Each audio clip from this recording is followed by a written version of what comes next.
kembali lagi di podcast CPNS, cerita pelengkap, ngopi santai. Ingat, malu gua. Aduh, ini menurut gua ya, di episode kali ini episode yang spesial. Beda Anjay. dong. Soalnya kenapa? Kita kedatangan tamu spesial. Malu. Oke. Gue perkenalkan diri aja nih ya. Silakan. Kalau terus. Gak apa-apa, perkenalkan diri. Oke. Halo semua sobat apa? CPNS ya. CPNS. Saya Dr. Maria, spesialis paru. Senang banget hari ini saya diundang sama teman-teman CPNS yang berbahagia. Terima kasih untuk waktunya dan untuk undangannya. Iya. Terima kasih banyak ya dok Ya. sudah meluangkan waktunya untuk CPNS. Ya. Repot-repot datang ke sini ya. Enggak repot. Saya juga senang. Lagi sibuk gak sih? Ya, ada sih sibuknya, tapi buat CPNS saya datang betul. Oh set, tepuk tangan. Makasih banyak ya dok ya. Ya beginilah ala kadarnya lah kita ya. Gak apa-apa. Aman.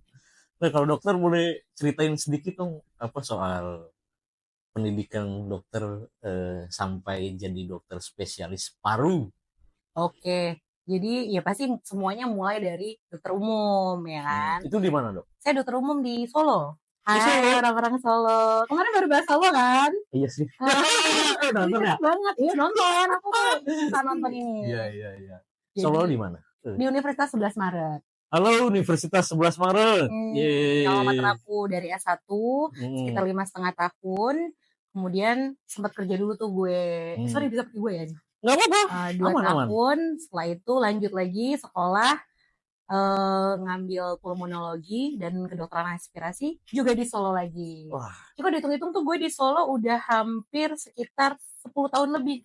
Bisa bahasa Jawa gak? Sorry-nya nggak bisa. 10 tahun loh. Iya. Siti. Sitik. Tapi dokter orang mana sih sebetulnya? Menurut lo gue orang mana guys? Kalau orang Medan orang Batak. Baru apa dok? Baru tapea. Subscribe. Oh iya bener tolong. Ya tolong ya. Nanti nonton ya semuanya. Baru tapea.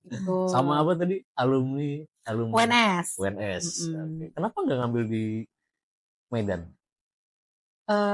Enggak, sebenarnya lahir besar kan di Jakarta. Di Jakarta Yus. Terus habis itu pas SMA kebetulan banget rezekinya dapet PMDK di situ. Jadi dulu kelihatan ya tuanya ya PMDK ya. Zaman itu udah kelihatan ya umur gue ya. Jadi umur berapa dok? Sekarang. Beneran nih nanya. Oh kalau nggak mau nggak apa-apa nggak usah jawab. Seumuran sama lo Yus. Masa? Iya. Bohong. Enggak 30. Ya beda 3 tahun kita. Iya oke lah. Lu 36 kan? Lebih muda gue. Oh ya oke. Iya baru nginjek 30. Apa nih? Sekarang dokter udah praktek di mana aja sekarang? Oke, untuk keseharian sih praktek ada 3 rumah sakit ya. Di Rumah Sakit IMC Cikarang. IMC Cikarang. Tempat Anda juga kan? Oh, saya siapa? IMC Cibitung. IMC Cibitung. Ya. IMC Cibitung. Rumah Sakit Medirosa Cibarusah. Ya. Nanti semuanya nonton ya. Oke. Iya dong. Ini dokter Maria ini orangnya apa tuh? Agresif ya. Oh. Seru gitu. Iya, betul. Jadi kalau yang mau berobat ke dokter Maria nih nggak canggung, nggak santai gitu kan. Nanti kalau mau ngomongin soal penyakit nih enak kayaknya. Iya. Oke. Mantep ya. Jadi udah berapa lama dok jadi dokter paru? Aku baru lulus 2024 bulan Agustus. Paru spesialisnya itu? Iya, jadi udah lama dong. 2024 ya, belum 1 tahun. Setahun ya? Iya. Mau menginjak setahun lah. Ya, gitu. Kenapa dari sekian banyak dokter harus yang dipilih nih dokter spesialis paru? Sebenarnya sih gimana ya Yus?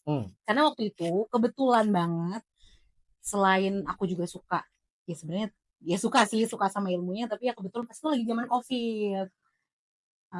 Oke. Booming kan tuh. Ya udahlah kita coba, ternyata keterima. Keterima. Oke. Akhirnya. Mantap berarti. Sebenarnya lo tau gak gue tadinya maunya apa? Coba lo tebak dari gaya-gaya gue. Harusnya gue jadi dokter apa? Dokter jiwa. Apa dong? Apa? Anak. Gue tadinya maunya dokter anak. Karena gue suka sama anak kecil. Terus kalau gue pikir-pikir lebih baik gue obatin bapaknya ya daripada gue obatin jadi mendingan gue ambil dokter paru. Aduh, iya juga ya. Oke lah, temanya nih mantap ya. Menurut gue. Rokok, tembakau, vape, sama IQOS. Ini mantap ya. Mantap. Ini kaum bapak-bapak sama anak muda zaman sekarang nih kalau denger yang ini kayaknya merasa terganggu gitu. Ya benar. Gimana nih dok? Ya gitu sama juga. Kalau sekarang kan, kalau dulu ya, kalau kita ketemu orang di mall tuh kan orang pakai kokart gitu kan. Iya. Yang digantung tuh. Kokartnya tuh kan biasanya dulu tuh yang kita lihat tuh, kokartnya merek apa tuh gitu kan. Ada yang bermerek gitu. Sekarang gue tuh bingung kan. Anak-anak muda zaman sekarang tuh ada sesuatu yang digantung-gantungin, tapi bukan kokart, Yus. Apaan tuh? Apa? Iya, pot. Apa vape ya? Vape ya. Jadi gue nggak tahu, tapi setiap ke mall yang gue lihat tuh emang rata-rata sih. Iya.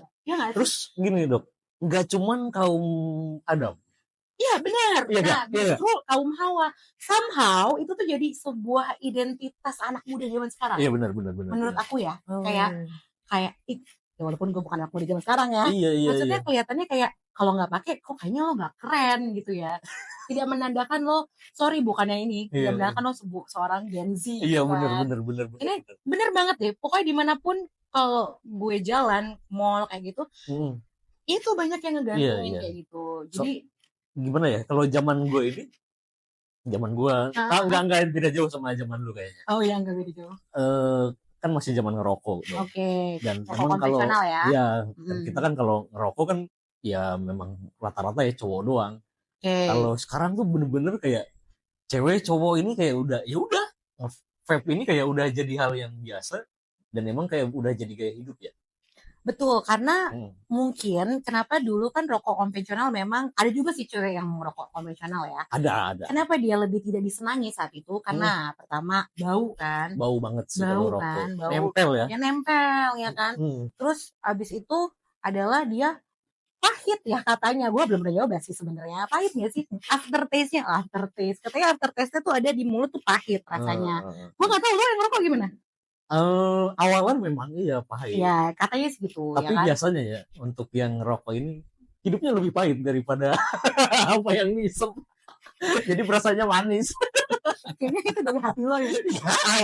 Ya pengalaman. Gitu. Oke, nanti kapan-kapan kita cerita lagi ya itu. Iya. Terus habis itu kan dia lebih pahit dan kemudian bau ya. Cewek kan gimana pun dia risih juga ya. Gimana mau ketemu cowok kalau dia bau. Kemudian datanglah inovasi ini. Sebenarnya ya kalau misalnya kita mau lihat nanti deh kita bahas ya. Ada sejarahnya tuh kenapa muncul vape. Kenapa sampai orang bilang vape ini adalah pengganti rokok. Itu ada sejarahnya. Ya, tapi kenapa sampai saat ini malah salah apa ya istilahnya ya? Salah tujuan jadinya kan. Jadi vape ini justru dipakai ya jadi sebuah hal baru mungkin. Hal baru yang kadang-kadang malah selain nggak dia nge-vape, dia sekalian nge-vape juga rokok konvensional juga gitu loh. Ya. Terus kenapa dia diminati sama perempuan? Karena itu dia kan nggak bau kan. Iya benar. Kemudian dia wangi. Iya wangi. Ya kan? Ada yang vanilla, buah-buahan. Iya wangi. Katanya sih gue belum pernah nyoba. Cuman kalau ada beberapa temen kan ada beberapa juga. Iya. Yang nge-vape tuh memang wanginya tuh enak ya. Ada buah, ada mint. Kan bisa digabur gitu kan. Gak mau nyobain dok? Enggak tertarik lagi kebetulan. Kan sebagai dokter spesialis ya. Paru lagi. Untuk mengobati pasien lu, kenapa lu nggak cobain dulu produknya? Oh ternyata ini yang disukai pasien, biar lebih memahami. Gitu. Jadi menurut tuh kalau gue harus nolong orang di jurang, gue harus ke jurang dulu gitu. Biar tahu tracknya gitu. Enggak. Nanti kita bahas ya. Okay. Apa namanya Yus? Karena ada orang kan pasti bilang gini. Kalau gue nih edukasi pasien untuk merokok, lo tahu pasti mostly bilang teman saya yang itu hampir ngerokok setiap hari umurnya masih 80 tahun, ya kan? Iya sih. Nggak ada sakit kok, gitu. Iya bener. Itu adalah kadang-kadang orang Indonesia tuh seperti itu, ya kan? Padahal kan data itu kan memangnya tidak semuanya kan, ya. Itu kan sebuah perhitungan data itu memang nggak semuanya. Kalau semuanya kena itu rokok pasti udah habis, ya kan? Iya. Jadi memang ada yang terkena, ada juga yang tidak. Ya kan? Tapi misalnya datanya 80%, berarti kan mostly itu kan terkena. 20%-nya mungkin orang-orang yang kita kenal. Iya, tapi bener. Biasanya orang Indonesia senang ya untuk menjadikan itu contoh. Ya, 1 dari 20% itu menjadi contoh bahwa tidak terjadi apa-apa. Padahal populasi 80% yang terkena itu ada. Gitu. Aduh, gue gak bisa ngelak kalau misalkan beliau yang Terus ada juga tapi ini kita ngalir aja ya. Ngalir aja sama aja. Iya. Jadi ya kayak gitu. Maksudnya kenapa orang Indonesia tuh susah lepas dari rokok adalah seperti itu. Menurut gue. Kita bahas itu dulu kali ya. Salah satunya ya. Yang pertama adalah mungkin kehidupan yang pahit. Itu juga ya menurut gue. Kehidupan. Sekarang gue tanya. Kalau kita bikin data. Bukannya untuk memisah-misahkan atau memilah-milahkan. Tapi memang data terbanyak adalah sorry to say ya menengah ke bawah untuk yang merokok. Masa sih? Iya. Orang-orang kayak itu jarang ya? Kayaknya mungkin ada juga. Ada. Tapi kalau dilihat dari data sebenarnya itu lebih banyak yang seperti itu. Menengah ke bawah? Iya, yang pendidikannya agak kurang seperti itu kan. Ya selain Indonesia juga masih banyak orang seperti itu ya kan. Jadi memang rokok masih penting. Masih kayak susah banget nih hilang di Indonesia seperti itu. Terus yaitu salah satunya adalah selain kehidupan yang berat gitu kan ya Yus, sama apa sih kadar rokok itu yang bisa bikin lo jadi edik gitu ada gitu. Padahal kan bau ya, padahal kan pahit ya kan.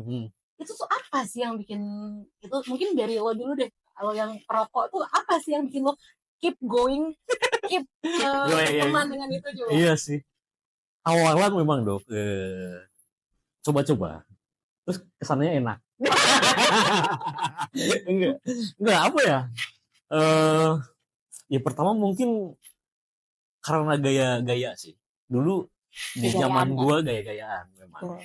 Kalau cowok nggak ngerokok tuh kayaknya nggak cool gitu kan. Terus lama-lama akhirnya kalau udah makan apalagi nih, hasratnya tuh pengen ngerokok tuh bener-bener tinggi. Jadi kalau misalkan ada yang menghalangi hasrat gue tuh emosi gue. Pokoknya gimana caranya harus aja. Lo tau gak kenapa? Karena ada part zat-zat yang memainkan neurotransmitter di otak lo. Jadi ada zat-zat adiktif di situ lo. Jadi lo minta. Iya benar. Minta terus. Iya. Boleh diminum dulu kali kopinya. Lo gak izin minum kopi nih? Anjir ya juga. Sorry. Bener juga. Kita cheers dulu deh. Emang kopi isinya kan ini air putih semuanya nih. Gak apa kita kan hidup sehat ya. Tetapi kan kopi bagus juga ya. Kopi bagus kalau kopi doang sendiri. Kopi tok. Karena sekarang kan orang banyak kasih essence lah, vanilla, kemudian susu, kemudian ya itu juga salah satu gue juga sih ya penikmat kopi susu ya. Salah juga sih. Jadi memang yang paling penting adalah kopi aja tuh masih bagus. Gak apa-apa. Penelitiannya juga melihat. Ya udahlah, nggak apa-apa, kita sesekali kalau ngopi kan kita ngopi bareng nanti. Oke, boleh. Oke, balik lagi nih ke rokok. Kan gue kan perokok aktif juga ya. Gue pengen tahu nih kandungan apa aja nih yang ada di rokok, tembakau, vape, sama IQOS. Ya oke, kalau misalnya lo mau tahu kandungannya, misalnya nih, contoh kita lihat dulu dari bentukannya, ya kan. Pertama adalah rokok. Kalau bilangnya apa sih? Rokok bakar ya, rokok konvensional, tembakau ya kan. Tembakau, kemudian vape, sama IQOS. IQOS nih paling baru nih. Ya, IQOS paling baru. Kalau rokok tembakau atau rokok itu kan ya sama kayak di dia pakai ada kertas, kemudian ada logam buat filternya kan. Kalau misalnya ditanya zat apa, Yus, kalau lo lihat datanya itu ada 1000 zat lebih loh yang ada di dalamnya. Secara zatnya ada 1000. Zatnya ada 1000. Tapi yang paling berbahaya apa? Yang jelas ada tar, ya kan. Kemudian dia juga ada amonia. Tar ini apa sih sebenarnya? Tar itu tuh hasil pembakaran dari asap-asapnya gitu loh. Nah itu yang dia bersifat yaitu dia bersifat bisa karsinogenik, yang lama-lama tertumpuk dia bisa jadi karsinogenik, kan dia nanti akan kanker. menjadikan kanker seperti itu. Itu yang ya orang ngeklaimnya di vape dia nggak mengandung tar, ya kan? Jadi dia mikir karena tidak dibakar, karena tidak dibakar, bakar langsung. Jadi klaimnya seperti itu kan. Iya benar. Kalau misalnya lo mau tanya zat banyak banget, ya ada amoniak, ada sulfur gitu kan. Ya semuanya itu ada partikulometer gitu kan, gimana pun semuanya itu kalau kata orang ya Yus, mata itu jendela hati ya kata orang. Kalau kata gue, paru itu adalah jendela tubuh. Karena apa? Setiap lu nafas ya, every second lo keluar masuk itu, yang pertama kena siapa? Pasti saluran nafas kan. Iya, saluran nafas atas, saluran nafas bawah. Jadi sebenarnya kita tuh udah diciptakan sempurna sama Tuhan. Ya, sesempurna itu kalau dengan teknologi yang maju sekarang, polusi yang maju sekarang, apalagi tambah lo seorang perokok, lo bisa kebayang nggak itu semua yang masuk ke dalam saluran pernafasan lo tuh harus dikerja keras oleh daya tahan tubuh lo, oleh tentara-tentara di tubuh untuk tidak menghasilkan sesuatu. Bisa bayangin kan? Iya. Ya kan? Jadi apa namanya? Kita tuh emang udah diciptakan sempurna. Ya, jadi sih sebenarnya harusnya kita menjaga kesempurnaan itu dengan tidak melakukan hal-hal yang tidak menyebabkan tubuh kita tuh makin rusak gitu atau hancur. Jadi gitu ya. Jadi kalau rokok konvensional kan dia dibakar. Kemudian kita masuk ke vape. Enggak dong, sebelum ke vape nih. Apalagi tuh? Enggak, sebelum ke vape berarti kan gua kadang-kadang sih di tiap bungkus rokok tuh kan ada kandungan tar gitu tuh. Tar berapa persen gitu ya. Bukan persen sih. Berapa sih gram? Ya kalau nggak salah ya. mg ya? Gram ya, miligram. Iya. Ada yang nikotin juga ada. Ada yang di bawah 10, ada yang 12. Tapi kalau nggak salah kan sekarang ada lagi nih yang karena rokok konvensional ini, tembakau ini makin mahal. Sekarang kan rate-nya kan udah yang murah aja udah 20-an, yang terkenal itu udah sampai 30 sampai 40-an ribu lah. Lumayan juga ya rokok ya harganya. Jadi orang-orang tuh mencari rokok yang lebih murah lagi. Jadi sekarang ada rokok ilegal, Dok. Tahu nggak? Jujur nggak tahu. Nggak tahu ya? Iya. Keren banget. Ada rokok ilegal. Rokok ilegal tuh bukan yang dia melinting sendiri gitu, bukan? Itu enggak sih. Nggak tahu ya. Gue nggak tahu itu legal apa ilegal. Tapi yang beredar sekarang banyak di warung-warung, itu rokoknya itu ilegal itu harganya itu lebih murahnya jauh. Dan tapi nggak tahu kandungannya. Tarnya ini gue nggak tahu itu benar apa enggak, tapi memang jumlahnya lebih besar daripada tar yang yang sekarang beredar legal. Gitu sih. Gue baru tahu tuh ada rokok ilegal. Terus kayak kalau kita ngomong ke warung ngomongnya apa? Kalau gue zaman dulu kecil waktu om gue dateng kan, tolong dong beli Samsu gitu kan misalnya. Zaman dulu banget ya. Misalnya gudang garam gitu kan. Itu lu beliin buat bapak lu kan? Enggak. Bokap gue emang mantan perokok sih ya, Pak. Iya. Tapi sekarang udah enggak, hampir 20 tahun. Nanti gue kasih tahu ya caranya. Emang ada kodenya. Oh gitu. Iya. Tapi biasanya kalau orang yang udah biasa beli, dia udah tahu mereknya. Gitu. Sebenarnya sih, jadi lo mau bertanya kira-kira kalau kandungannya sedikit apakah lebih ini gitu kan intinya. Jadi sebenarnya kalaupun segala sesuatu itu kualitasnya, misalnya kuantitasnya lebih kecil tapi terus menerus kan hampir sama aja. Ya kan, sedikit demi sedikit lama-lama menjadi bukit. Ya kan. Memang kalau kita bilang secara kuantitas ini lebih sedikit misalnya miligramnya sama ini, ya memang mungkin pengaruhnya akan lebih cepat yang lebih banyak gitu. Tapi tidak membenarkan kalau kita boleh memakai itu gitu. Iya benar. Jadi kalau dari gue sih even sekecil apapun itu harusnya nggak usah. Dengerin bro, yang ilegal lebih kayak ngunjuk diri sendiri dulu kan ya. Yang ilegal kan nggak boleh. Yang ilegal nggak boleh. Gue belum bilang. Soalnya nggak ada di toko ini. Terus apa lagi tadi? Vape ya? Kalau vape gimana nih kandungannya? Vape itu yang lagi ngetren sekarang ya. Tapi kan namanya apa? Pods ya biasanya. Sebenarnya vape itu banyak macamnya sih. Oh gitu. Jadi ada kalau gue sih di zaman gue 2000 berapa ya? 2017-an 2018 lah. Ada yang namanya itu mod. Jadi pembakarannya ini dia pakai coil sendiri. Jadi kita tuh kayak harus ganti coil itu buat terus enak gitu. Kalau sekarang tuh ya udah simple kayak device yang sekali pakai ganti. Seminggu sekali ganti gitu. Jadi kita harus beli itu terus setiap minggu. Jadi gini Yus ceritanya. Di rokok itu kan salah satunya kita bahas itu nikotin. Ya, nikotin ini dia mempunyai suatu bersifat adiktif, ya kan? Yang akan bisa kalau pasti kita ngirup tuh, dia bisa mempengaruhi otak kita. Jadi kayak ada beberapa neurotransmitter yang bisa keluar. Dia bisa mengeluarkan misalnya dopamin. Jadi kita lebih nyaman. Lo kalau abis ngerokok ngerasa nyaman kan? Nyaman banget. Kayak ada ngefly-nya gitu lah kalau kata orang gitu. Iya. Oke. Dan karena dia bersifat adiktif, dia cenderung akan meminta lagi dan meminta lagi. Jadi ketika tubuh kita udah terbiasa harusnya ada neurotransmitter ini yang bikin kita enak, pas kita nggak ada, dia pasti akan minta. Dia terus minta dengan kadar yang nambah-nambah. Jadi kalau orang kadang-kadang kalau misalnya dia lagi enak, misalnya dia awalnya 3 batang per hari gitu kan, lama-lama dia kan nggak kayaknya jarang ya orang mulai merokok langsung sebungkus sehari gitu kan. Jarang pasti dia pelan-pelan, tapi lama-lama dia akan terus banyak gitu kan kalau udah terbiasa. Karena apa? Dia akan tetap minta terus.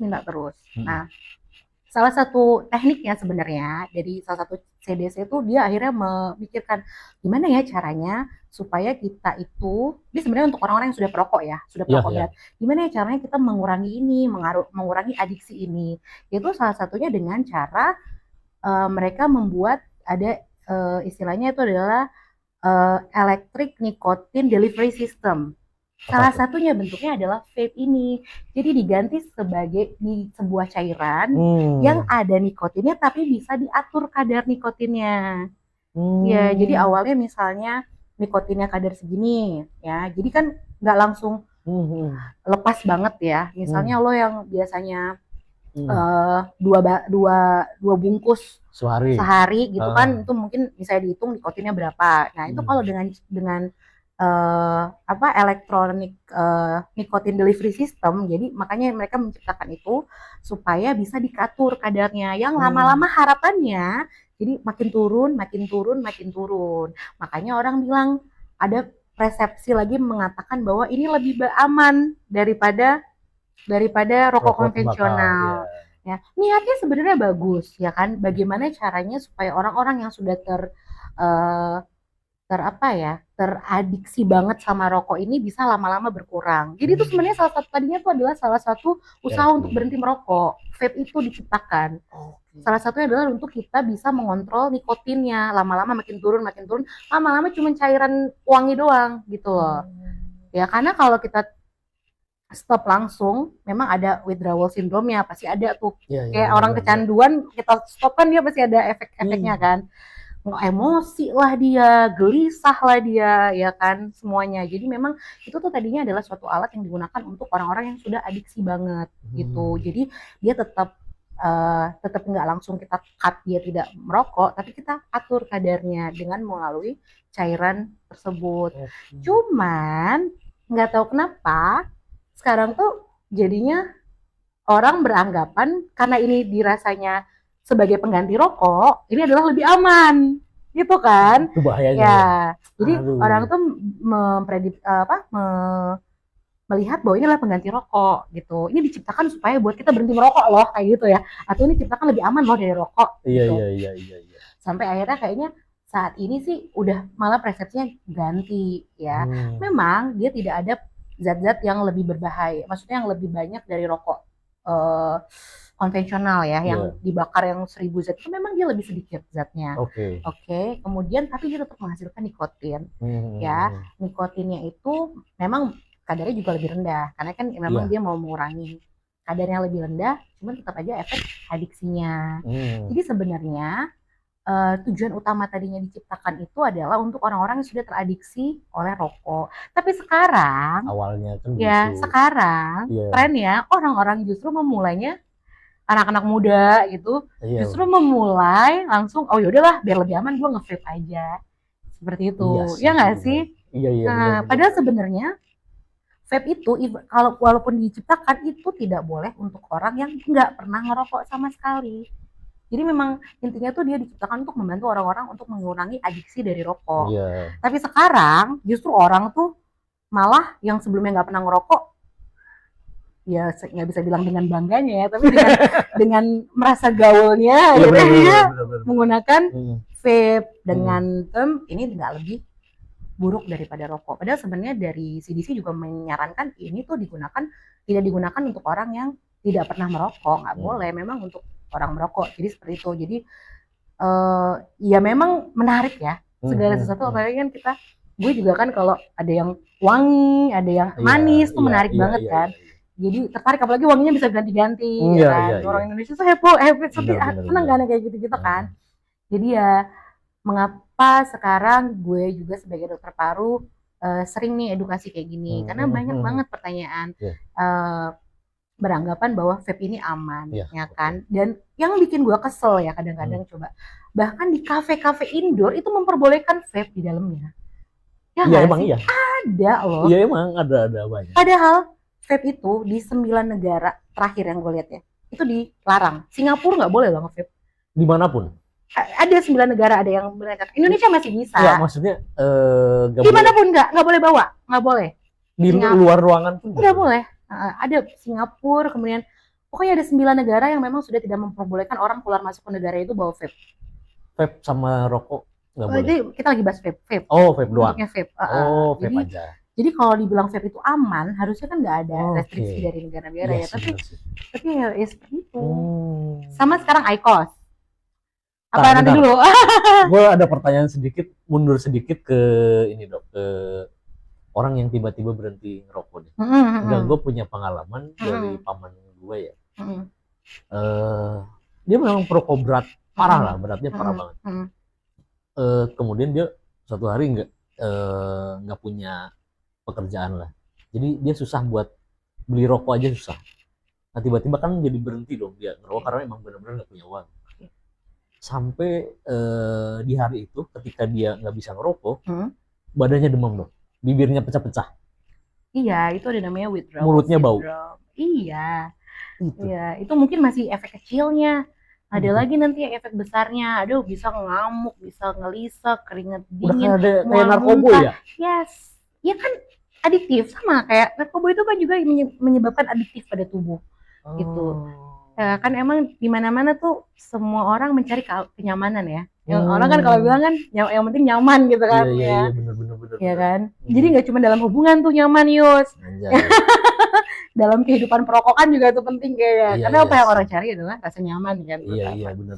Itu nyaman itu yang nggak didapat ketika tidak merokok. Itulah tubuh meronta-ronta, ya kan.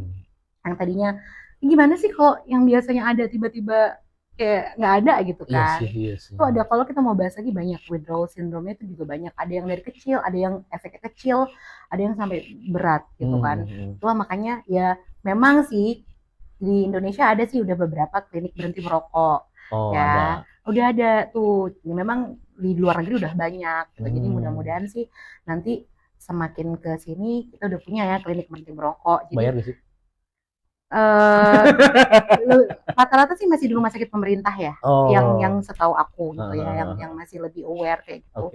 Mudah-mudahan sih bisa lumayan ya, karena mungkin juga ada beberapa orang yang sebenarnya pengen berhenti tapi dia nggak tahu caranya, ya kan. Jadi gimana nih gue harus cari pertolongan seperti itu. Jadi aku rasa sebenarnya orang-orang tuh mungkin orang-orang perokok tuh gimana ya, udah tahu nih sebenarnya salah, nggak boleh gitu kan, tapi tetap dilanjutin. Cuman mereka perkara bukannya karena mereka mau, tapi mereka nggak tahu mulai berhenti dari mana. Ya jadi mungkin nanti kedepannya kalau misalnya itu mudah-mudahan lebih banyak lagi klinik-klinik berhenti merokok ya. Jadi orang tahu di mana. Kalau di luar negeri tuh udah Korea gitu ya, kalau kita nggak usah jauh-jauh dari Asia tuh udah ada mereka klinik-klinik berhenti merokok gitu. Kayak gitu. Nah, gue mau sharing sedikit nih dok.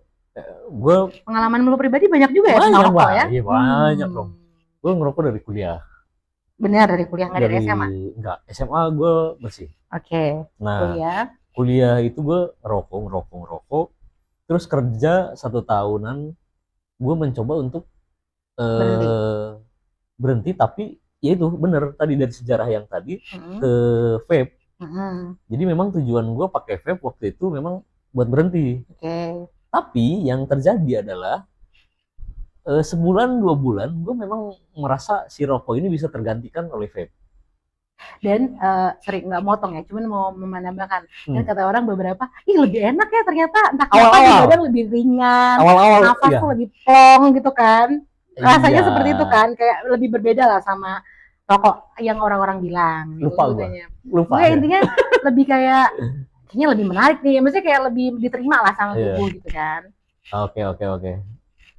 Sih, ya itu sih, gue tadinya tuh emang udah ngerokok terus nge-vape dan akhirnya nggak berhenti sama sekali, malah tetap jalan ngerokoknya. Jadi malah double kan? Malah double. Lu juga nge-vape, lu juga rokok konvensional kan? Iya. Lengkap. Nah itu salah satunya kadang-kadang yang jadi bikin, karena gimana pun tetap aja dia punya nikotin yang menimbulkan adiktif. Yes. Ya jadi tetap dia tuh minta. Yang jadi lebih bahaya adalah ketika orang dengan background pengen mengubah hidupnya dari rokok konvensional menjadi vape ya, supaya ada sedikit lepas, tapi pada akhirnya kebanyakan malah jadi double. Beneran, itu banyak terjadi. Banyak ya? Di sekitar saya juga banyak.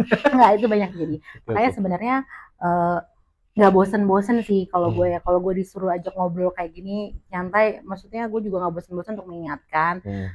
Kalau memang kita sudah adiksi, sudah pernah nyoba, oke boleh lah. Kalau misalnya kita mau sedikit mengubah pola hidup kita, karena kita nggak bisa juga kan kita langsung berhentikan ya. Tapi pastikan ketika lo sudah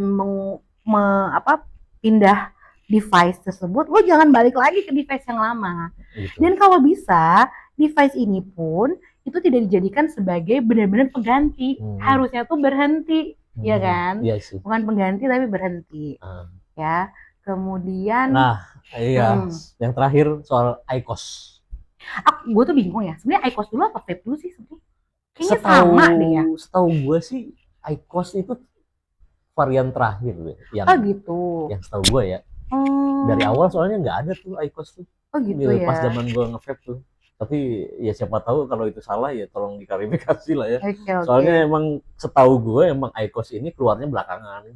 Oke. Dan di toko-toko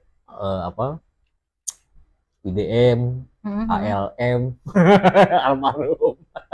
Itu IQOS ini baru ada di situ tuh zaman-zaman sekarang gitu. Iya, setahu gue tuh lumayan agak pricey juga gak sih? Pricey banget. Iya kan? Iya sih, gue heran sih orang-orang million kan? Banget ya orang-orang yang bikin iya, karena ada beberapa temen gue juga yang pakai. Iya bener. Harganya juga lumayan. Padahal itu setahu gue ya gue sih pernah nyobain juga sih. Jadi dia tuh bentukannya kayak rokok, cuman setengahnya juga enggak kecil. Terus dia kayak dimasukin ke device, nggak tahu itu kayak dipanasin atau gimana. Berapa kali hisapan itu sudah habis. Iya benar. Jadi IQOS itu, tapi kalau untuk sejarah gue nggak tahu ya, kayak mungkin duluan IQOS kali ya daripada. Oh emang gitu? Nggak tahu, aku tanya, aku nggak ngerti.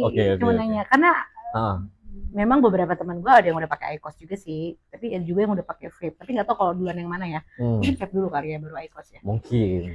Karena IQOS tuh ada kepanjangannya ternyata. IQOS, gitu kan? I quit, IQOS, ordinary smoking. Ngerti? Emang tujuannya berarti buat berhenti juga? Iya.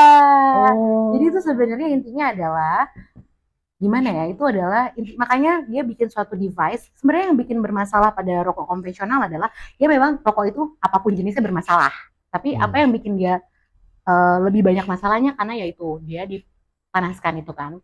Dengan yang berbahaya itu nggak cuma asapnya tapi sisa-sisanya. Lo kalau ngerokok kan pasti ada butir-butiran itunya tuh, abu-abunya kan, ya bisa nempel ke badan. Ketika lo itu bisa nempel di ini ya kan, yang kalau misalnya punya anak bisa kehirup gitu kan. Kadang kan kalau lo ngehirup itu abu-abunya tuh terbang kan, bisa, karena dia kecil banget ya, bisa terbang kan. Lo bisa pernah merhatiin gak sih orang kalau ngerokok itu? Iya. Kadang dia giniin ininya aja tuh bisa terbang-terbangan gitu kan. Jadi yang bahaya tuh nggak cuma dari asapnya, tapi sisa pembakarannya juga berbahaya. Oke. Kalau memang nggak langsung, pasti kan segala sesuatu tuh ada prosesnya juga. Kan udah gue bilang tubuh kita tuh sempurna diciptakan sama Tuhan. Kalau kita melanggar sesuatu berarti itu ada sesuatu yang udah bikin itu give up, nyerah gitu kan. berarti udah kelamaan banget tuh Iya, ngerokoknya, udah capek banget tuh. Iya. Terus I quit ordinary smoking itu sebenarnya juga salah satu bentuk usaha untuk berhenti merokok, mengurangi. Kenapa? Dia tetap bentukannya seperti rokok, jadi orang tidak kehilangan identitasnya. Iya sih. Ya kan, ada beberapa orang kan kayak ngerasa, mungkin kalau orang yang udah sering banget ngerokok pakai itu apaan tuh vape gitu kan, iya, dia tidak merasa seperti dia merokok. Ya kan, jadi sebenarnya tuh penemuan-penemuan itu udah sangat mengakomodir semua permintaan perokok ya sebenarnya. Iya sih. Udah diakomodir tuh, kayak kalau jadi vape kayaknya ngerasa nggak ngerokok gitu kan. Akhirnya gimana terciptalah suatu alat ini di mana dia tidak dibakar tapi dia tetap dipanaskan ya suhu yang lebih tinggi. Jadi ada alatnya itu kan untuk memanaskan, tapi bentuknya tetap berbentuk seperti rokok. Ya kalau nggak dibakar kan ya maksudnya, jadi dia kan kalau nggak dibakar nggak bisa kita hirup ya, jadi dia harus pakai device untuk dipanaskannya ya. Dan kenapa dia lebih sedikit? Ya itu biar mengurangi. Jadi dia lebih sedikit kan ininya, lebih kecil kan ininya, biar kandungan yang ada di dalamnya juga lebih sedikit ya kan. Jadi intinya tetap sebenarnya untuk mengurangi juga. Tapi ya itulah, kadang-kadang kandungannya sama aja tapi dok. Kandungannya tetap sama. Ya mungkin karena itu untuk asapnya kan udah kurang ya, dia kan tetap berbentuk aerosol ya, sama kayak vape ya kan. Segala sesuatu yang dipanaskan bukan dibakar, dia kan berbentuk di udara kan berbentuk aerosol, uap kan. Jadi memang mungkin ada, kalau lo bilang mungkin kandungannya ada lebih sedikit daripada rokok konvensional, tapi tidak membenarkan bahwa itu juga tetap baik seperti itu. Keren sih. Ini keren kan sebenarnya. Ini baru awalan dong ini kita bahas. Gila. Tapi kalau teman-teman bisa memikirkan tuh kayak sebenarnya tuh udah sangat diakomodir loh para perokok-perokok ini gitu. Dikasih vape dikira nggak ngerokok, ya udah kita kasih bentuk yang kayak gitu. Tapi orang itu salahnya adalah, ini sebenarnya kalimat yang salah adalah mengganti rokok, itu salah. Karena kalau mengganti rokok, intinya lihat dia tetap punya kebiasaan itu, cuma diganti device-nya aja. Kan sama aja bohong. Bener sih. Ya kan? Harusnya sebenarnya bukan, tapi emang suatu untuk mengurangi dan berhenti merokok. Jadi jangan dibilangnya mengganti rokok. Kalau mengganti rokok, ya tetap aja kebiasaan ngerokok dan ngisep-ngisepnya itu kan tetap sama. Oke lah. Seru kan Yos? Seru banget sih. Seru banget emang. Ini kan dokter kan udah setahunan lah jadi dokter paru kan. Kan ini ada 3 nih sekarang. Ada rokok tembakau, vape, sama IQOS. Selama jadi dokter apa namanya, jadi dokter paru lah, praktek lah ya. Dari ketiga ini, 3 varian rokok ini penyakitnya ini beda-beda apa enggak? Yang misalkan yang perokok ini tembakau, dia penyakitnya lebih cenderung ke ini.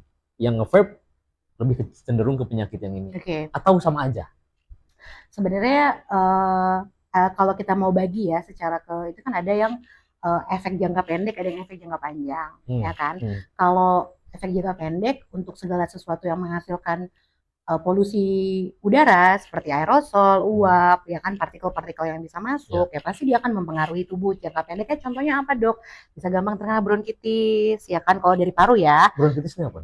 Ya bronkitis itu adalah, kan gue udah bilang kalau paru-paru itu jendela, jadi saluran nafas itu ada atas bawah, dia jendela dari tubuh kita ya kan. Jadi paru-paru itu juga kan dia kayak pohon ya, Yus. Lo pernah nggak sih belajar biologi? Ya kan, jadi dia terbagi jadi 2 dan dia punya cabang-cabang. Jadi cabang-cabangnya bronkus, bronchiolus gitu ya, sampai akhirnya di alveolus. Dia kan seperti pohon. Jadi ketika udara itu masuk keluar ya kan, gimana pun dia kalau dia bawa suatu partikel atau suatu zat yang berbahaya, dia kan nempel tuh. Udah dia nempel-nempel di salurannya tersebut ya kan, nempel.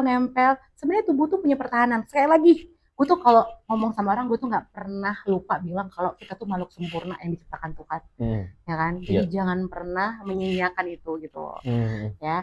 Jadi dari awal tuh silia udah ada, silia tuh ngebuang-buangin. Tapi kalau terus menerus, ya kan silianya juga nggak mampu. Silia tuh kayak apa ya, kayak bulu-bulu gitu. Kalau dia datang tuh dibuang-buangin gitu, kayak bulu-bulu gitu kan. Ya itulah. Kemudian sampailah dia nanti bisa masuk ke saluran pernafasan itu bronkus. Terus masuk silia udah nggak bisa, kita pasti punya pertahanan ya, ya kan. Adalah tentara-tentara pertahanan tubuh kita ya kan. Ini harusnya nggak ada di sini. Oke lah dia bisa mengeluarkannya, bisa ini ya. Tapi kalau lama terus sampailah jadi suatu inflamasi radang ya di daerah saluran nafas itu, makanya kita sebut ya bronkitis. Memang nggak serta merta oleh karena rokok, tapi bisa disebabkan ya, bisa diperparah juga oleh rokok. Salah satunya itu ya kan, jangka pendeknya biasanya ya, jangka pendeknya seperti itu. Kemudian ada juga penyakit-penyakit kalau pada orang yang sudah memiliki sensitivitas ya, asma juga bisa sembuh ya kan, asma. Kemudian pada pasien-pasien jadi gini, jadi sebenarnya rokok tuh ya banyak menyebabkan salah satu faktor risiko. Salah satu yang pernah gue baca adalah orang diteliti nih, orang yang merokok sama nggak merokok dengan efektivitas antibiotik itu lebih menurun efektivitas antibiotiknya pada orang yang merokok. Gitu? Ya, jadi juga mempengaruhi. Jadi maksudnya dia tuh banyak mempengaruhi banyak hal. Memang dia bukanlah suatu penyebab utama gitu loh, tapi yang memperberat ya kan, faktor-faktor yang memperberat. Maksudnya itu infeksi juga. Salah satunya kalau gue orang dokter paru, TB, tuberkulosis. Tuberkulosis memang tidak langsung disebabkan oleh rokok, dia disebabkan oleh bakteri Mycobacterium tuberculosis. Tapi dengan orang yang merokok, dia memiliki faktor risiko lebih besar dibanding orang yang nggak merokok. Seperti itu. Ya jadi sebenarnya banyak itu. Kalau yang pendeknya bisa kan infeksi ya kan, atau kalau yang agak lebih jangka panjangnya pada pasien-pasien yang merokok itu bisa kita sebutnya penyakit paru obstruktif kronis atau PPOK. Ya kan, ada sering tuh khas banget tuh laki-laki lebih dari 40 tahun merokok ya kan, PPOK kan. Kemudian yang paling at the end yaitu kanker paru yang paling parah, yang sampai sekarang merupakan salah satu pembunuh terbesar di dunia ya, kanker paru ya. Jadi hati-hati ya Yus. Emang bener kan temen-temen gue. Iya.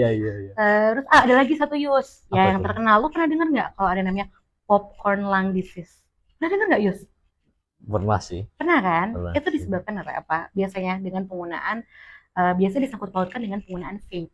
Ya kalau lo mau lihat sebenarnya secara umum yang tadi gue sebutin itu bisa juga terjadi pada rokok konvensional, bisa terjadi pada IQOS, bisa juga terjadi pada vape gitu ya. Tapi ada beberapa yang spesifik yang bisa terjadi pada penggunaan vape.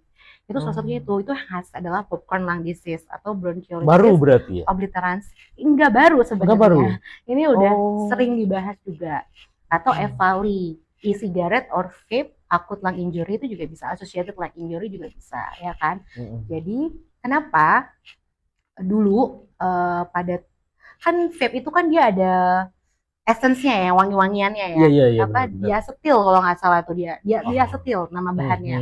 Jadi di tahun 2000-an di suatu perusahaan di pabrik Amerika, kita bahas sejarah ya, gue tuh senang bahas sejarah. Jadi itu kadang kalau kita baca sesuatu tuh kita harus tahu dulu ini munculnya dari mana gitu. Jangan cuma tahu doang kan ini apa. Jadi tahun 2000-an di Amerika, jadi ada suatu pabrik, kalau nggak salah pabrik mentega atau apa, dia pakai suatu zat namanya diacetyl, di mana dia itu kayak perisai, wangi, pewarna sama gitu. Wangi-wangian gitu ya kan, kayak pabrik butter gitu kan dia pasti butuh itu. Ternyata ada nih suatu fenomena di pabrik tersebut. Pasiennya itu ada suatu rata-rata kena penyakit paru, batuk, sesek. Kemudian dilakukanlah pemeriksaan foto, ya kan kok banyak ya kan, jadi outcome-nya kok banyak, jadi kayak orang ada pandemi gitu kan kita juga pada tahu ya kok semuanya pada sakit nih, kenapa gitu kan. Akhirnya dicek, ternyata di foto semua hampir sama. Dia jadi di fotonya itu gambarannya itu kayak di bronkus-bronkusnya itu kayak popcorn gitu. Ya, jadi popcorn gitu. Makanya disebutnya popcorn lung disease. Setelah dicari tahu, ternyata itu adalah akibat penggunaan diacetyl ini. Diacetyl yang yang zat diacetyl ini yang juga ternyata ada di vape. Gitu. Jadi awal cerita itu seperti itu. Jadi memang di vape ini kita pakai salah satu diacetyl untuk wanginya itu loh, ya Iya, kan. iya, iya, Makanya itu yang menyebabkan vape ini juga bisa membuat popcorn lung disease. Emang ada diacetilnya? Coba ada. cek ada diacetilnya nggak? Kemudian nah agak bingung gue tuh adalah biar mereka takut aja. Gue tuh lagi ngebahas ini tapi yang satu ada nge-icos, satu ada sama gue. Agak seru ya gitu. Iya. Terus jadi gitu.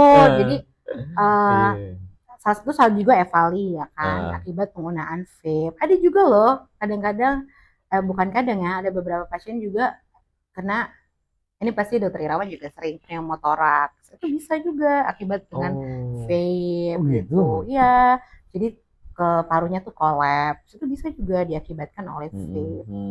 Tuh. Kemudian itu tadi ya kita bahas ya. Sebenarnya kalau mau dibahas penyakit tuh ya itu jangka panjang jangka pendek gitu ya.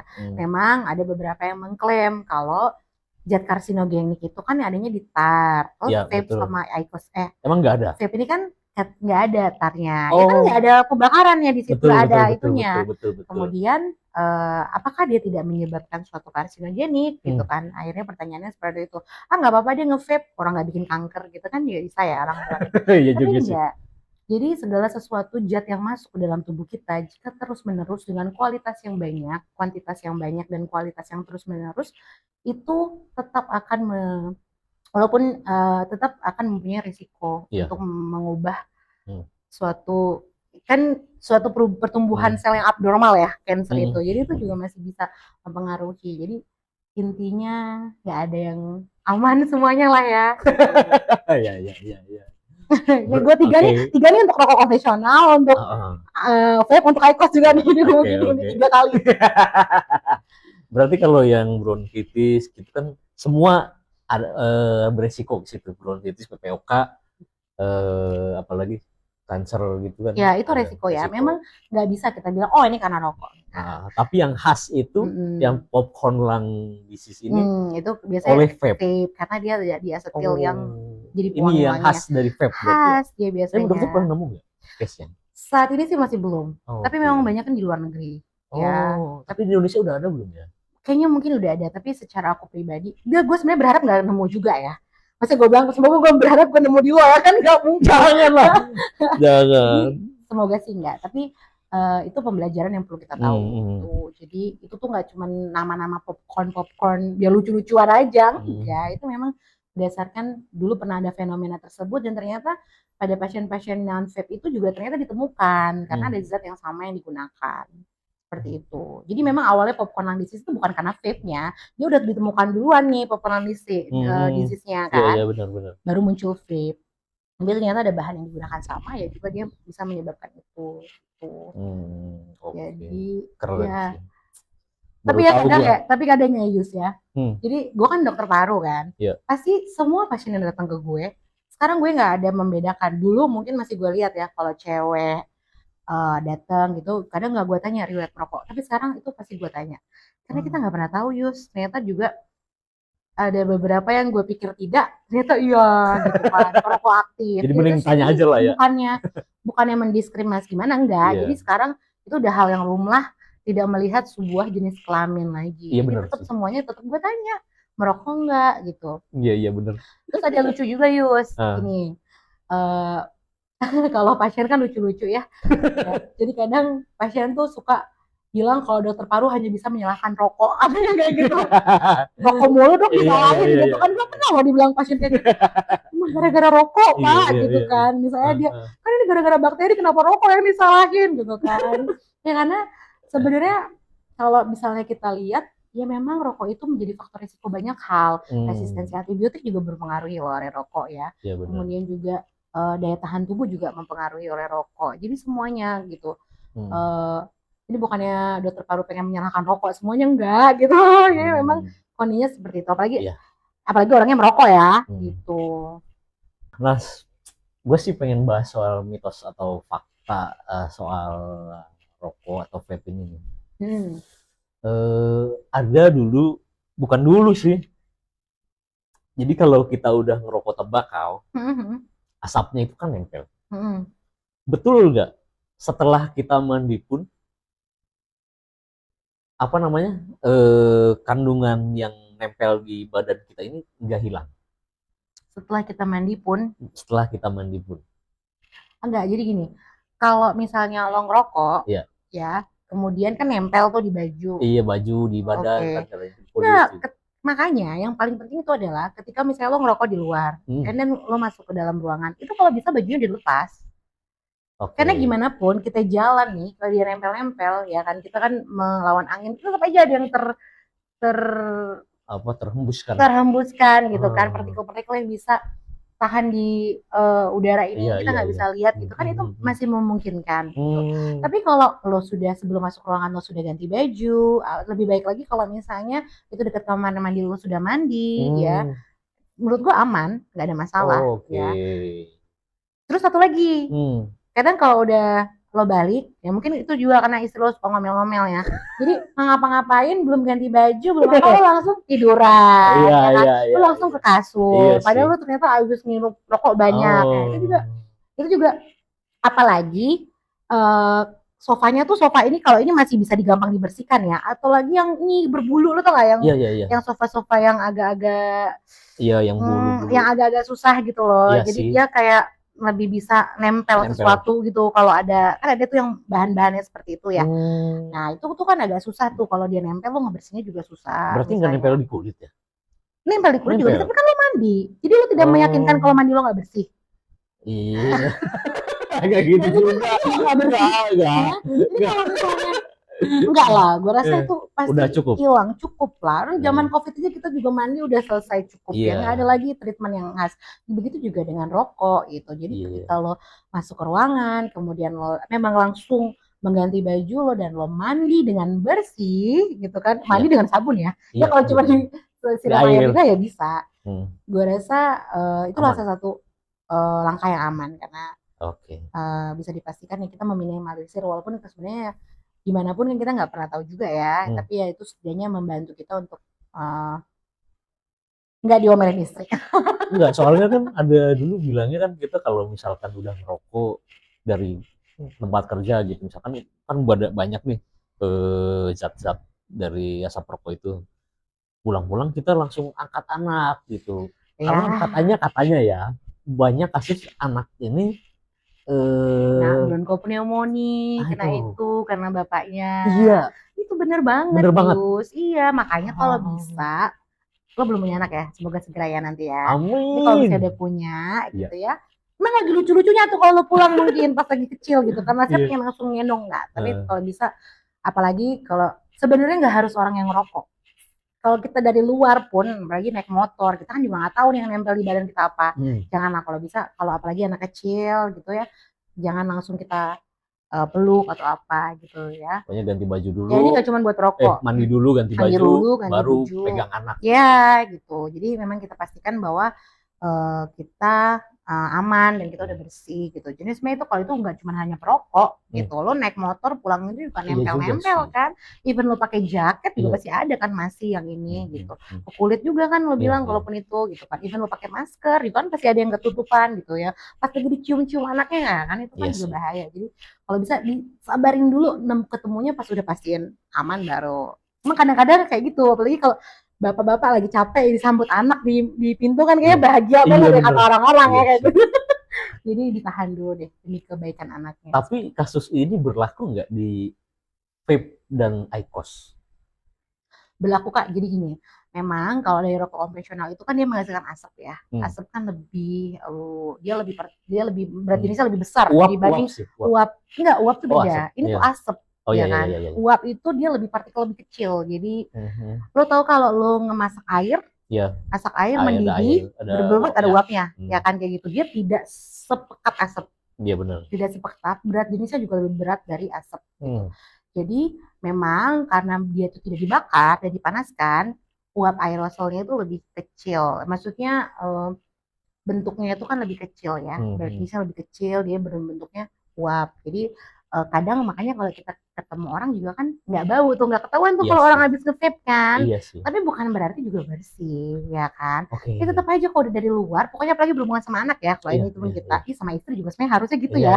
Tetap harus dibersihkan. Memang mungkin meringankan meminimalisir sedikit karena dia tidak langsung berhubungan sama, nggak langsung berbentuk asap yang dibakar gitu ya. Tapi tetap saja kalau buat gue sih pasti tetap ada resikonya gitu, apalagi kalau kita ketemu anak atau ini. Berarti tetap harus mandi? Oh iya dong, apalagi dari luar, benar. Dengerin tuh. Emang bapak ini nggak pernah mandi? Iya, mereka kan baru punya anak. Oh gitu. Ya, pantesan giat bekerja ya. Itulah. Oke. Seru ya, seru nggak sih bahas ini? Seru banget. Sekarang gue tanya sekarang sama lo ya. Nggak gantian. Jangan. Iya, kenapa? Lo kan udah tahu nih, kita udah banyak ngobrol nih gitu. Kalau rokok itu berbahaya. Lo sendiri ada plan nggak untuk berhenti merokok? Ada dong. Oke. Pasti. Kira-kira apa tuh? Kira-kira kayak gimana? Strateginya? Iya, karena kayaknya kita lihat ya di rokok itu kan sebenarnya tuh udah dijelas ya. Bahaya merokok dapat menyebabkan ini. Bahkan di beberapa tempat rokok konvensional ada itu tuh paru yang hitam. Bukan beberapa. Hampir semua kan. Kemudian tenggorokan yang yang bolong gitu kan. Itu kirain gue orang udah ngerokok kemudian dikatakan sini. Kirain gue gitu. Ya kan? Karena menurut gue ya Yus, kalau kita ngebahas ringan aja nih sebenarnya bukan masalah itu, karena udah banyak yang tahu efek samping rokok tapi tetap merokok, ya kan? Jadi sebenarnya kadang gue pikir ya, ini udah kita capek-capek ngomong, sebenarnya apa yang kira-kira bisa menggugah orang supaya dia emang benar-benar mau berhenti merokok? Karena kalau kita bilang semua yang bisa disebabkan oleh rokok, semua orang yang ngerokok tahu itu, even dari sebelum dia ngebuka juga udah ada tuh warningnya kan. Tapi kenapa? Dan apa yang kira-kira bisa kita lakukan supaya orang tuh memang benar-benar tergugah? Ini juga sebenarnya jadi PR buat gue sih. Gue juga sempatnya berpikir gitu ya. Kenapa ya orang tuh udah tahu tapi masih dilakukan gitu kan? Mungkin selain zat adiktif yang ada juga ya, mungkin ya karena adiktif, mungkin kita juga harus mulai mencoba mengubah pola pikir kita kalau menurut gue. Iya benar. Ya. Jadi kita harus mengubah mindset kita. Tapi kok gue agak skeptis sekarang karena udah mengubahnya ke vape kan sekarang ya udah rame. Tapi nggak apa-apa lah. Kita harus mengubah pola pikir kita bahwa rokok itu bukanlah jalan keluar dari semua masalah. Iya. Itu yang penting ya. Itu bukan ngerokok jalan keluar dari masalah. Kemudian mungkin kita bisa merubah persepsi bahwa sekarang tuh ngerokok udah nggak keren. Udah nggak keren sekarang. Masa sih? Ya, udah nggak keren. Sekarang tuh udah nggak keren. Jadi sebenarnya itu balik ke orang masing-masing sih. Iya sih, iya. Ya mau gua bilang nanti kena kanker loh atau ini loh, tetap aja kalau nggak dari hatinya sendiri itu akan susah. Jadi semoga teman-teman yang mendengar bisa tergugah hatinya, minimal untuk mengurangi. Gue tuh selalu bilang gini loh ke pasien gue ya Yus, Bapak ngerokok ya sehari berapa gitu kan, 1 bungkus isi berapa, gue bilang gitu kan, 12 atau yang 16 atau yang 20 kan ada tuh, oh isi 20 dok. Itu yang ilegal tuh biasanya. Oh gitu ya? Biasanya. Tahu ya kalau itu. Berarti gue tahu dong. Nggak tahu. Karena saya habis itu, karena gue juga yakin kalau gue bilang, Bapak berhenti ya ngerokoknya. Besoknya dia nggak ke gue lagi. Kenapa tuh? Kira dia nggak mau. Ya apa nggak bener nih dokternya nih suruh gue berhenti merokok. Ya kan? Padahal sebenarnya harusnya gue bilang memang berhenti ya. Tapi kadang gue akhirnya penyampaian gue lebih lebih melihat pasien lah ya. Jadi akhirnya gue bilang ini, ya sudah kita nanti mulai untuk dikurangin ya Pak ya. Iya benar. Karena gue pernah bilang gitu berhenti, nggak datang lagi ke gue pasiennya nggak mau. Ya malah kapok ya. Nah malah kapok kan bener ya dokter katanya gitu kan. Iya sih. Jadi akhirnya gue mulai mengubah pendekatan gue ke pasien gue. Ya sudah Pak gitu kan, kita mulai kita kurangin. Dia tuh tapi itu lebih masuk sama pasiennya, lebih enak. Jadi terkadang kalau dia rutin sama gue, yang gue tanya apa? Sekarang udah ngerokok udah berapa ininya? Tapi ada loh pasien gue yang bener-bener dia konsisten, jadi setiap ketemu sama gue emang udah makin berkurang dan makin bohong berkurang. Itu Beneran. Taunya dari mana? Ya gue juga gak tahu ya, tapi dia bilang. Oke. Ya, dan tapi ada istrinya juga sih. Oh. Ya gak tahu ya kalau di luar istrinya ya. Gak tahu kalau di luar istrinya. Tapi gue percaya karena apa? Karena Yus, orang yang ngerokok tuh bisa kelihatan. Lu jangan pernah menipu dokter paru. Bisa. Jadi misalkan gue memang nggak ada ilmunya ya, tapi gue kadang kalau ngeliat foto ronsen orang gitu kan, ngerokok ya. Oh, dokter bisa tahu, ada yang bisa kayak gitu kan. Jadi itu bisa terlihat. Jadi ketika gue lihat pasien-pasien gue memang yang gue yakin nih mereka mengurangi itu somehow lebih kelihatan lebih seger. Oh, dari physically? Iya, kelihatan aja lebih enak gitu kelihatannya ya. Lebih seger. Jadi gitu. Ya itu mungkin ya nggak terlalu ilmiah ya, tapi itu mungkin ya feeling seorang dokter paru aja kan ya. Iya sih. Kayaknya beneran sih gitu. Ya itu mungkin feeling gue aja. Jadi kalau yang merokok tuh cenderung mukanya kusam-kusam ya? Seperti yang Anda tunjuk ya. Iya itulah. Iya itu sih. Gitu. Tapi satu lagi nih dok, gue apa ya, kalau kita kan kalau ngerokok nih, terus sebelah kita ada orang yang nggak ngerokok. Jadi kan asapnya itu kan lebih berbahaya ke perokok pasif dong, ke orang yang nggak ngerokok. Nah sekarang gue mau tanya, kalau yang vape ini sama nggak? Maksudnya kita nge-vape dengan sebelah kita orang yang nggak nge-vape atau nggak ngerokok, bahayanya sama nggak? Oke. Jadi kalau di rokok konvensional jelas ya dia berbahaya ya, karena kan dia asap kita juga udah nggak nyaman nih sekarang kalau kita misalnya pergi ke tempat makan ada orang ngerokok, itu kan pasti kita udah nggak nyaman ya karena wanginya aja itu udah ganggu ya. Oke. Bagaimana dok untuk vape? Oke, vape itu kan memang tidak menghasilkan asap ya, dia aerosol. Tapi aerosol itu kan sesuatu yang juga ada beberapa yang dia masih bisa bertebangan di udara, apalagi di tempat yang lembab, yang nggak ada pertukaran udara, yang nggak ada air purifier, dia masih di situ-situ terus ya. Ada namanya particulate matter. Particulate matter itu adalah ukuran zat yang sangat kecil, ya kecil banget particulate matter. Kalau dalam dulu kita polusi yang heboh itu PN 2,5, PN itu kalau pernah dengar ya namanya particulate matter. Yang beberapa juga dihasilkan oleh aerosol dari vape ini. Memang mungkin efek sampingnya tuh nggak langsung terasa, tapi masih bisa. Jadi gimana pun dia tetap terhirup ke kita. Karena gini, gue ambil contoh gini, kalau teman gue nge-vape samping gue masih bisa kecium wanginya, ya nggak sih? Maksudnya lebih nyaman dengan orang yang nge-vape ya? Iya, tapi tetap kecium. Makanya kadang kalau dia nge-vape gue tahu, lu lagi ganti rasa ya? Iya benar. Iya benar. Berarti ada sesuatu yang tetap masuk dan kita bisa nyium gitu. Memang secara kuantitas tidak terlalu lebih banyak dan kualitas juga enggak. Tapi ya tetap aja kalau terus menerus numpuk ya tetap bisa jadi masalah gitu loh. Zat-zat kimiawi ya itu yang particulate matter yang kita sebut tadi. Jadi tetap aja, karena kalau misalnya itu gue salah satunya merasa gitu, jadi tetap aja ada yang terhirup sama gue aerosol tersebut, karena gue tahu pas temen gue kan pasti kerasa tuh, nggak cuma dia doang, gue tahu nih, lu lagi ganti rasa ya, kok beda sih kayak gini, padahal kemarin mangga, sekarang mint gitu kan, beda. Oke, tetap aja ada lah ya. Tetap aja sih ada, walaupun gue tahu banget, gue mau ngomongin juga pasti pada nggak ada yang peduli nih, kadang-kadang nggak lah, tapi mungkin setidaknya ada sedikit kepikiran ya nanti ya, supaya gimana caranya mengubah. Oke lah, kayaknya udah lengkap banget gak sih? Seru banget gak sih? Iya. Kapan-kapan lagi ya? Iya lah. Kita bahas apa soal penyakit lain? Boleh, kalau mau. Kalau misalnya siapa tahu ada yang request gitu ya. Iya sih. Nanti komen-komen lah, siapa tahu teman-teman ada yang mau request bahas soal apa tentang paru. Betul. Bukan kelamin. Itulah. Itu beda lagi ya. Iya, itu beda lagi. Nanti kita datangin dokter sesuai request ya. Bedah kelamin. Ya. Bedah. Eka namanya. Okay. Tapi ini dokter terakhir dong. Apa tuh? Kita bisa minum lagi boleh nggak? Boleh. Apa dok? Tadi dokter sambil minum nggak apa sambil minum. Sambil ngomong sambil minum nggak apa-apa. Coba. Gimana caranya? Sambil ngomong sambil minum. Nah, ini terakhir nih. Kan gue perokok. Oke. Kelihatan serius. Metode apa yang paling ampuh buat gue bisa berhenti merokok? Dari pandangan dokter, dari saran dokter deh. Metode apa? Paling ampuh. Yang paling ampuh, kalau lo tanya ke gue, dari diri sendiri. Ya, dari diri sendiri. Oke.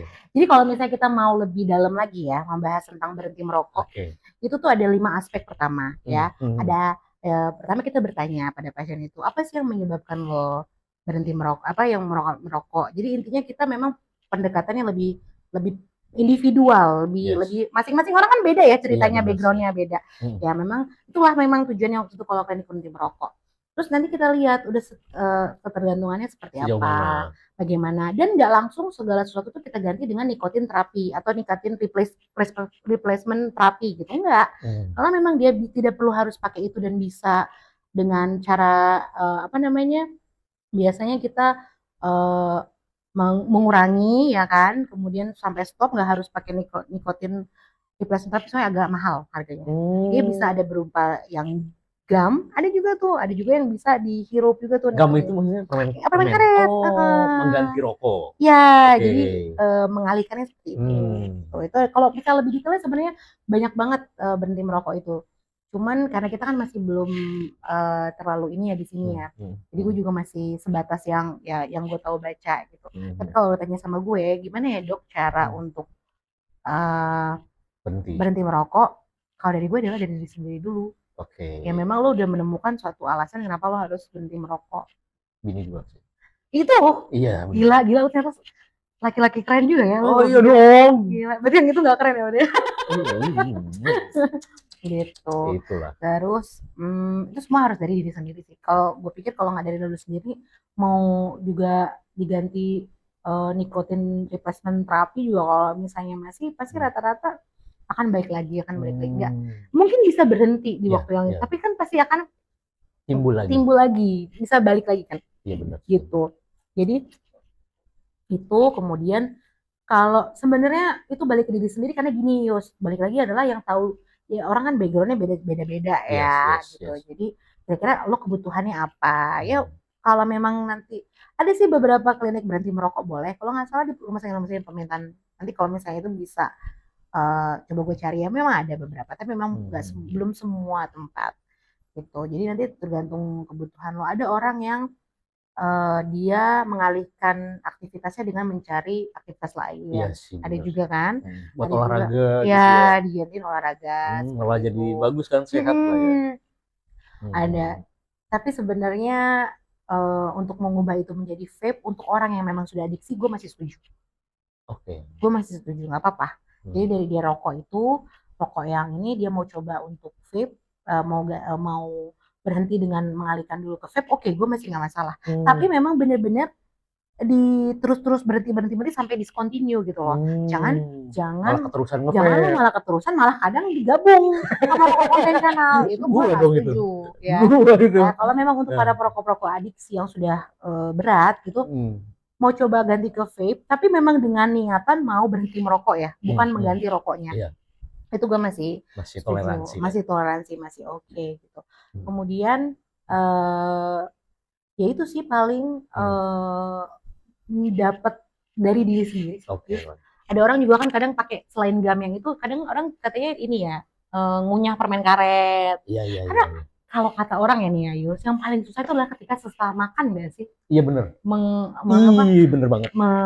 Gimana kalau bapak-bapak di sini juga kayak gitu? Hasrat untuk ngerokok setelah makan itu benar-benar yang paling susah tuh kata orang tuh di situ. Emang gitu ya Yus? Bener. Kayak apa ya? Mulut tuh asem.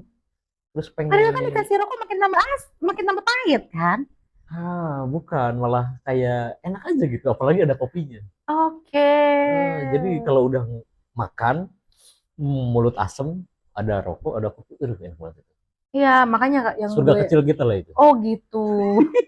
Yang gue denger tuh yang paling susah tuh pas saat abis makan. Tuh yang paling susah tuh orang menahan untuk tidak merokok tuh biasanya. Makanya lah itu. Ya harapan gue memang agak susah ya. Kalau misalnya langsung berhenti total kan agak susah ya. Kecuali memang sudah ya nggak ada orang yang mau sakit di dunia ini kan. Iya. Ya jadi kalau bisa sih sebelum sakit, sebelum tidak terjadi sesuatu yang tidak diinginkan. Sekali gue nggak pernah bilang langsung berhenti. Karena habis itu pasien gue nggak ada. Habis itu pasien gue hilang. Jadi gue berusaha untuk yuk kita sama-sama yuk gimana caranya supaya berhenti pelan sampai ini. Ya kan, karena gue juga balik kalau gue ada suka sesuatu tiba-tiba berhenti kan kita juga pasti ngamuk ya, nggak suka ya. Gitu ada kan. Penolakan besar lah. Ya jadi memang harus caranya persuasif. Bertahap Boleh, bertahap yang benar-benar bertahap, bukan bertahap yang menggantinya. Jadi makanya aku tuh suka sebel kalau orang mengedukasi ini adalah pengganti rokok. Iya. Itu salah, ya kan? Ini adalah suatu usaha untuk berhenti merokok gitu, bukan pengganti rokok. Jadi kalau pengganti rokok ya kan sama aja. Iya. Ya kan? Memang penelitiannya saat ini, karena itu masih baru ya, belum ada yang jangka panjang yang terlalu banyak yang beda kayak rokok ya. Iya. Memang belum ada yang terlalu ini. Iya, seperti itu. Ingat satu lagi dong. Berhenti merokok, bukan mengganti rokok. Oke, vape untuk berhenti merokok. Oke, apa tuh? Tapi satu lagi dong. Apa tuh? Boleh ya? Tadi satu mulu. Gue penasaran. Enggak. Enggak nih. Iya, apa. Ada cara lagi katanya yang buat berhenti merokok. Apa tuh, Yus? Hipnoterapi. Oh ya, oke. Itu bener bisa buat orang bener-bener berhenti merokok atau hoax? Enggak, itu benar, bisa. Itu bisa. Ya, itu hipnoterapi itu bisa ya. Jadi itu salah satu metode juga, salah satu cara ya, dimana kita dicoba untuk mengubah mindsetnya, memasukkan hal-hal ini alam bawah sadar. Ya, dimana dicoba untuk ya mungkin ya karena kita udah secara nggak langsung, kalau kita terus menerus alam bawah sadar kita kan secara langsung juga sudah menerima ya. Iya, benar. Dimanapun ya kan, ya kan. Kita udah nggak perlu aware untuk hal itu karena itu kan udah selalu ada di kita misalnya kalau kita ngerokok terus gitu.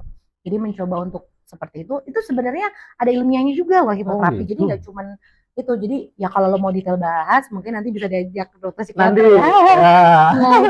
Itu lebih detailnya ada. Jadi nggak cuman, jadi maksudnya ada background ilmiahnya tuh ada gitu. Apa yang kita ubah, ini tuh ada. Jadi itu bisa salah satunya hipnoterapi. Tapi dokter bisa ngelakuin itu? Itu ada pelatihannya. Ada pelatihannya. Nanti pelatihan khusus. Nanti dokter latih lah ya. Karena masalahnya gue hipnoterapi slimming ini nggak berani hasil. Jadi hipnoterapi itu juga gak cuma buat rokok. Sumpah gue tuh mau ketawa takut dosa. Iya. Gue inget banget gue pernah presentasi di salah satu perusahaan mobil gede tentang rokok nih kita bahas. Ya bener, pertanyaannya juga dengan ya hipnoterapi. Gue jujur aja, gue hipnoterapi slimming kayak nggak berhasil. Gue masih jujur. Jadi itu sebenarnya satu usaha yang bisa.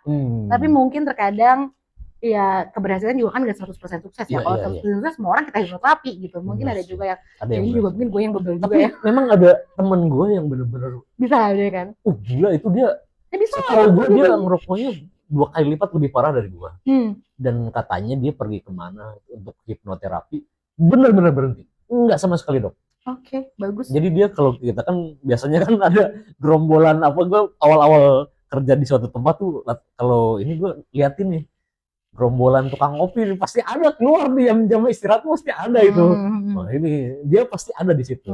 Nah pokoknya di suatu hari dia hipnoterapi dan bener-bener berhenti. Gila. Keren banget gue. Jadi kan kadang-kadang gue ke hipnoterapi aja ya. Boleh Yus. Satu lagi tau Yus. Ini jadi gue ada satu lagi. Apa tuh? Ketika orang yang tadinya udah dia merokok berat jadi nggak merokok, dia malah jadi benci banget sama perokok. Padahal dia dulu adalah bekas perokok. Itu yang gue temukan rata-rata. Biasanya. Gitu ya? Iya. Gak mungkin teman lo itu emang mau masih kalau lagi nongkrong pada di sampingnya nih. Pasti dia akan lebih menghindar kan? Dia sih enggak sih. Dia waktu itu tetap ikut nongkrong tapi bener-bener enggak ngerokok. Ikut ngopi aja gitu. Masih oke dia berarti. Keren sih. Kayaknya udah. Satu lagi boleh nggak nambah? Aduh gila. Satu lagi. Terakhir. Boleh. Karena lo ngomongin tentang berhenti merokok. Oke. Jadi kadang gue kan kalau ke pasien tuh juga kan gue misalnya visit ya, misalnya pasien yang baru pertama gue lihat gitu ya. Terus gue pasti tanya riwayat rokoknya. Bapak ngerokok nggak? Lo tahu jawabannya apa? Enggak. Oh sejak kapan Pak? 2 minggu yang lalu. Gitu. Jadi baru berhenti 2 minggu yang lalu. Ya, jadi sebenarnya. Itu udah bagus sih dok itu. Oke, itu udah bagus. Buat kita perokok tuh, anjir itu oke banget. Kita mau bilang dia seorang bekas perokok itu ketika dia sudah bebas rokok dalam 1 tahun. Oh gitu. Jadi tetap aja gue bilang kita seorang perokok, walaupun dia berhenti 2 minggu gitu. Pasien gue sering kayak gitu. Iya. Udah Pak, ngerokok nggak? Enggak. Oh ya udah berhenti. Dulu ngerokok gitu. Oh berhentinya sejak kapan? 3 hari yang lalu. Langsung menyebut dia tidak perokok. Dia berhenti 3 hari yang lalu. Ya karena penelitian bilang tuh bahwa ya 1 tahun. Oke. Karena tahun bener-bener dari setahun ngerokok. itu dia udah nggak ngerokok sama sekali dong. Iya, Karena kalau kan. sebulan 2 bulan kan masih ada. Jadi kita bilang dia bekas perokok itu Hmm, 1 tahun lepas dari iya rokok. bener. Bener-bener lepas dari rokok. Karena masih ada kesempatan buat ngerokok lagi ya di. Iya, dan kan kayak Heeh. 3 hari baru 2 Hmm. minggu gitu. Tapi ya seperti itu. Jadi ya gitulah. Ya mudah-mudahan teman-teman semuanya di sini ya minimal walaupun tidak bisa berhenti terus secara total saat ini bisa mengurangi gitu ya sampai akhirnya nanti bisa berhenti. Itu aja sih sebenarnya. Amin. Ya. Ya inilah kayaknya udah lengkap banget ya dok ya. Seru ya. Seru banget lah. Jadi semoga apa yang kita bahas, apa yang disampaikan sama Dokter Maria ini bermanfaat buat kaum anak muda, anak tua, anak tua. Iya, anak bapak-bapak. Semua jenis Semua kalangan lah. Nggak cuman kaum kaum Adam, kaum Hawa pun. Tadi kan udah bagus lah dijelasin lengkap lah ya, semoga bermanfaat. Oke? Oke.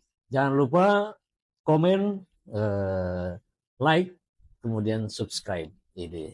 Sampai jumpa di podcast kita di CPNS, cerita pelengkap ngopi santai. Nah.